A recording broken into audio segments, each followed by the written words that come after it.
कक्षा 9 के विद्यार्थियों का मेरे YouTube चैनल टीसी गुरु क्लासेस में स्वागत है।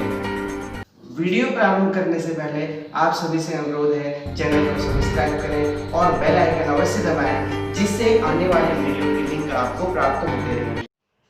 कक्षा 9 प्रश्नावली 13.1 प्रश्न संख्या 5। एक घनाकार डिब्बे का किनारा 10 सेंटीमीटर लंबा है और एक अन्य घनाभाकार डिब्बा जिसकी लंबाई, चौड़ाई और ऊंचाई क्रमशः 12.5 सेंटीमीटर, 10 सेंटीमीटर और 8 सेंटीमीटर है। किस डिब्बे का पार्श्व पृष्ठीय क्षेत्रफल अधिक है और कितना? किस डिब्बे का कुल पृष्ठीय क्षेत्रफल कम है और कितना? यहाँ पर ध्यान देना है, हमारे पास दो डिब्बे हैं, दो अलग अलग प्रकार के हैं।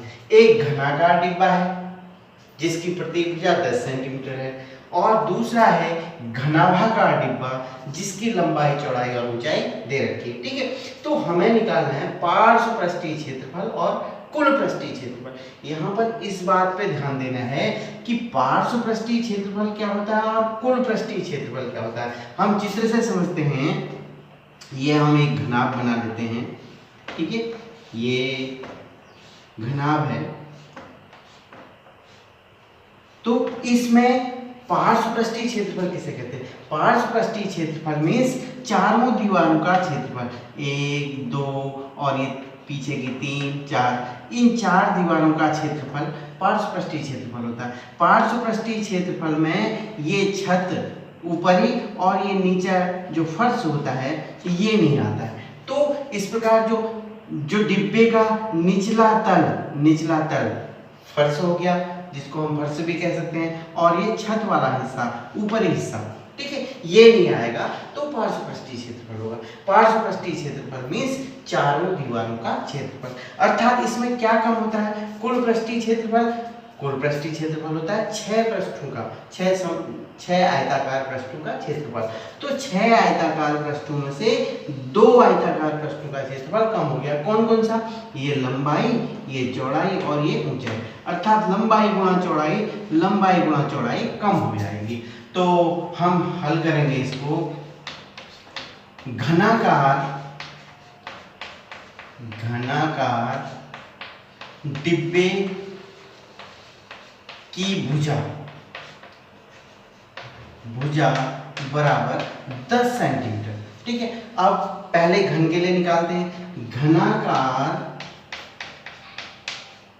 डिब्बे का पार्श्व पृष्ठीय क्षेत्रफल। पार्श्व पृष्ठीय क्षेत्रफल। अच्छा, तो मैंने बताया घन में कितने पृष्ठ होते हैं? घन में भी 6 पृष्ठ होते हैं, 2 पृष्ठ कम हो जाएंगे। पार्श्व पृष्ठीय क्षेत्रफल में चारों दीवार, घन की चारों दीवार, अर्थात घनाकार डिब्बे के 4 दीवारों का क्षेत्रफल। एक का क्षेत्रफल क्या होता है? भुजा गुणा भुजा। 4 का क्षेत्रफल होगा 4 गुणा भुजा अर्थात भुजा का वर्ग। ये हो जाएगा 4 गुणा 10 10.100 और ये हो गया 400 वर्ग सेंटीमीटर। 400 वर्ग सेंटीमीटर आ गया घनाकार डिब्बे का पार्श्व पृष्ठीय क्षेत्रफल। घनाभाकार जो दूसरा डिब्बा है, घनाभाकार डिब्बे की विमाएं, लंबाई, चौड़ाई, जो ऊंचाई है वो क्या है? विमाएं हैं 12.5 सेंटीमीटर, 10 सेंटीमीटर और 8 सेंटीमीटर। तो घनाभाकार डिब्बे का पार्श्व पृष्ठीय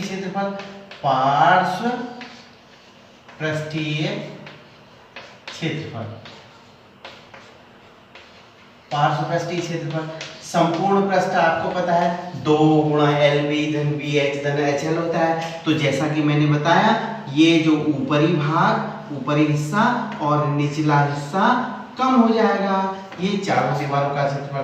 पार्श्व पृष्ठीय क्षेत्रफल मीन्स चारों दीवारों का क्षेत्रफल भी आप कह सकते हैं। चारों दीवारों का क्षेत्रफल। चारों दीवारों के क्षेत्रफल के लिए एक सूत्र और भी होता है, आधार का परिमाप गुणा ऊंचाई। लेकिन यहां से निकल जाएगा। कैसे बनता है वो सूत्र आपको पता है। जैसे मैंने कहा था, क्या कम हो गया? आधार का क्षेत्रफल और ऊपरी भाग का क्षेत्रफल, अर्थात 2 गुणा LB कम हो गया ना, तो संपूर्ण पृष्ठ होता है 2LB धन BH धन HL। तो इसमें से क्या कम हो गया? कम हो गया 2 गुणा LB, अर्थात 2LB हट गया, तो क्या बचा? 2BH धन HL। या हम इसको ऐसे भी कह सकते हैं, H कॉमन ले लीजिए, 2H गुणा 2 गुणा यहाँ H कॉमन आ गया तो B प्लस L, ये लंबाई धन चौड़ाई, 2 गुणा लंबाई धन चौड़ाई, ये होगा परिमाप और ये होगी ऊंचाई। तो यहाँ पर पार्श्वपृष्ठीय क्षेत्रफल प्राप्त हो जाएगा 2 गुणा H, H है 8 और लंबाई है 12.5 और चौड़ाई है 10। तो ये प्राप्त हो गया 8 गुना 16 और ये हो गया 22.5। तो इस प्रकार हम गुणा कर लेंगे, 16 पंचे 80, 16 दूनी 32 और 8 40, 16 दूनी 32 और 4 36, 360 वर्ग सेंटीमीटर। यहाँ पर हमने देखा घनाभाकार डिब्बे का, ये घनाभाकार है, घनाभाकार डिब्बे का पार्श्वपृष्ठीय क्षेत्रफल 360 वर्ग सेंटीमीटर, घनाकार डिब्बे का पार्श्वपृष्ठीय क्षेत्रफल 400 वर्ग सेंटीमीटर। तो किसका पार्श्वपृष्ठीय क्षेत्रफल ज्यादा है? घनाकार। हम लिखेंगे घनाकार डिब्बे का पार्श्वपृष्ठीय क्षेत्रफल अधिक है। और हमसे पूछ रखा है कितना अधिक है, अर्थात हम ये घटा देंगे 400 में से 360, अर्थात 40 वर्ग सेंटीमीटर अधिक है। 40 वर्ग सेंटीमीटर पार्श्वपृष्ठीय क्षेत्रफल घनाकार डिब्बे का अधिक है। अब दूसरे भाग में कुल पृष्ठीय क्षेत्रफल निकालते हैं। घनाकार डिब्बे का कुल पृष्ठीय क्षेत्रफल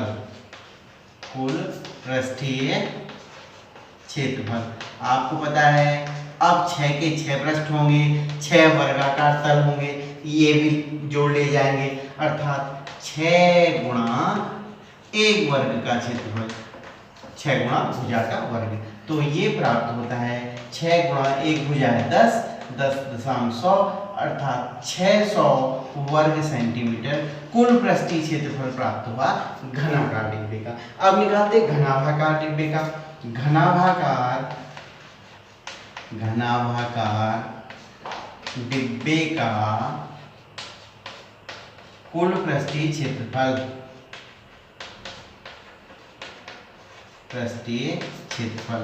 जैसे कि आप जानते हैं 6 के 6 आयताकार फलकों का क्षेत्रफल 2 गुणा LB धन BH धन HL। अब ये ऊपरी और निचले फलक भी ले लिए हमने, तो मान रख देते हैं 2, लंबाई 12.5, चौड़ाई 10 धन B 10 और ऊंचाई 8 धन H 8 और लंबाई 12.5। अंदर वालों को गुणा कर लेते हैं, ये हो गया 125, ये हो गया 80, ये 8 पंचे 40, 12 अट्ठे 96 और 4 100।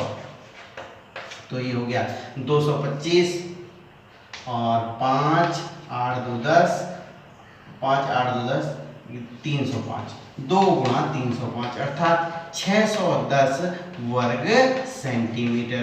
अब आप देखिए घनाकार डिब्बे का कुल पृष्ठीय क्षेत्रफल 600 वर्ग सेंटीमीटर, घनाभाकार डिब्बे का कुल पृष्ठीय क्षेत्रफल 610 वर्ग सेंटीमीटर। किसका क्षेत्रफल कम है? हमें बताना किसका क्षेत्रफल कम है। क्षेत्रफल घनाकार डिब्बे का कुल पृष्ठीय क्षेत्रफल कम है। कितना कम है? 10 वर्ग सेंटीमीटर। हम लिखेंगे घनाकार डिब्बे का कुल पृष्ठीय क्षेत्रफल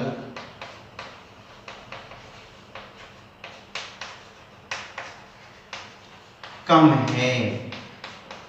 और कितना कम है? बराबर ये हो गया 610 ऋण 600। तो 610 किसका है? घनाभागाकार का। और घनाकार का कितना? 600। तो ये हो गया 10 वर्ग सेंटीमीटर, अर्थात 10 वर्ग सेंटीमीटर कम है। छठा प्रश्न, एक छोटा पौधघर शीशे की पट्टियों से बनाया गया है। शीशे की पट्टियों को टेप द्वारा चिपकाकर रोका गया है। पौधघर 30 सेंटीमीटर लंबा, 25 सेंटीमीटर चौड़ा और 25 सेंटीमीटर ऊंचा है।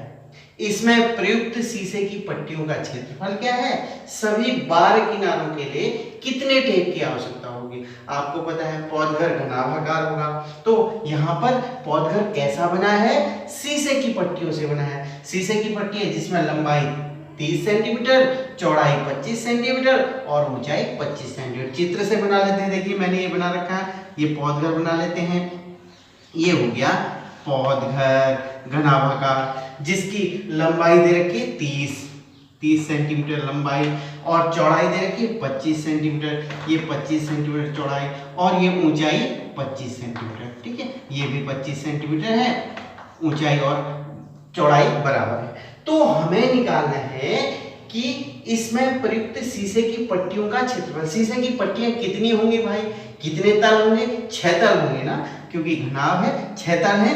6 तलों के का हमें क्षेत्रफल निकालना है, अर्थात इस घनाभ का संपूर्ण पृष्ठ निकालना है। ठीक है, संपूर्ण पृष्ठ तो हम निकालेंगे, पहले लिखते हैं घनाभागाकार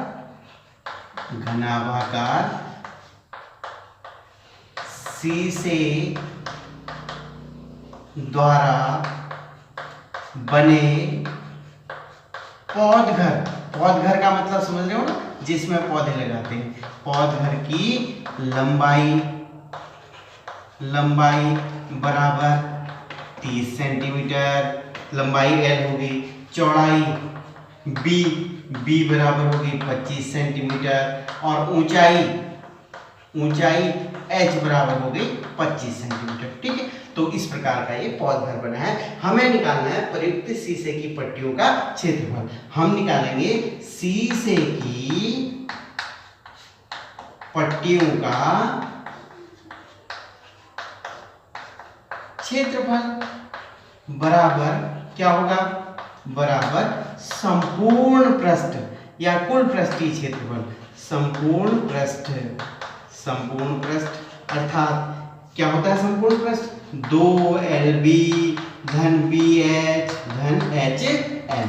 ठीक है, तो मान रख देते हैं 2LB 30 गुणा 25 धन 25 गुणा 25 BH हो गया और HL 25 गुणा 30। तो ये प्राप्त होता है, 2 गुणा अंदर वालों को गुणा कर लेंगे, 25 3 75 750, 25 25 हम 625 और 750, इनको जोड़ लेंगे। ये हो गया 5 और 5 2 7 और 5 12 की 2 हासिल 1 7 8 6 14 14 और 7 21, अर्थात ये प्राप्त हो जाएगा 2 पंचे 10 2 दूना 4 1 5 2 एकम 2 2 दूना 4 4250 वर्ग सेंटीमीटर शीशे की पट्टियों का क्षेत्रफल। दूसरे भाग में हमें निकालना है 12 किनारों के लिए 12 किनारों के लिए टेप 12 किनारों के लिए टेप की लंबाई। कितना टेप हमें चाहिएगा उसको चिपकाने के लिए, क्योंकि टेप से चिपका गया है ना उसे, लंबाई बराबर। कैसे निकालेंगे? देखो, अब 12 किनारे हैं, आपको पता है ना 12 कोर होती हैं घनाभ की, 1 2 3 4 5 6 7 8 9 10 11 12। ठीक है, आप ये समझिए एक चींटी यहां से चलती है, सारे कोरों पर चल के आती है, तो कितनी दूर चली होगी? देखो कितना चली होगी, 1 2, ये लंबाई में 30 चली और ये भी लंबाई है 30, अर्थात 30 कितना चली? 4 बार। इसका मतलब कितना चलती है? 4 लंबाई। ठीक है, अब देखो चौड़ाई, देखिए ये चौड़ाई है 25, इसके सामने ये 25, इसके जस्ट सामने ये 25, इसके जस्ट सामने ये 25, अर्थात 4 बार कितनी हो जाएंगी चौड़ाई। ध्यान देना 4 बार चौड़ाई होगी। अब आई ऊंचाई की बारी। ऊंचाई देखो, एक ये ऊंचाई, इसके सामने दूसरी ऊंचाई, तीसरी ऊंचाई और चौथी ऊंचाई। ऊंचाई कितनी होगी 4 ऊंचाई, 4 ऊंचाई, अर्थात 4 दूना 8, 4 तिया 12, 12 किनारे हो गए। तो घनाभ की कितनी कोर होती है 12 कोर होती हैं। तो 4 लंबाई अर्थात 4 गुणा लंबाई कितनी दे रखी है 30, 4 चौड़ाई अर्थात 4 गुणा 25, 4 ऊंचाई, ऊंचाई दे रखी है 25 सेंटीमीटर। तो ये हो गया 4 तिया 12, 120, 25 चक्को 100 और 25 चक्को 100। तो ये हो गया 120, 220 और 320, 320 सेंटीमीटर। तो हमें इन पट्टियों को चिपकाने के लिए कितने टेप की आवश्यकता होगी? टेप की आवश्यकता बराबर, टेप की आवश्यकता बराबर 320 सेंटीमीटर। 320 सेंटीमीटर टेप लगेगा इस पूरी पट्टियों को चिपकाने में। वीडियो को ध्यान से देखने का आभार। अपने सुझाव कमेंट बॉक्स में अवश्य दीजिएगा।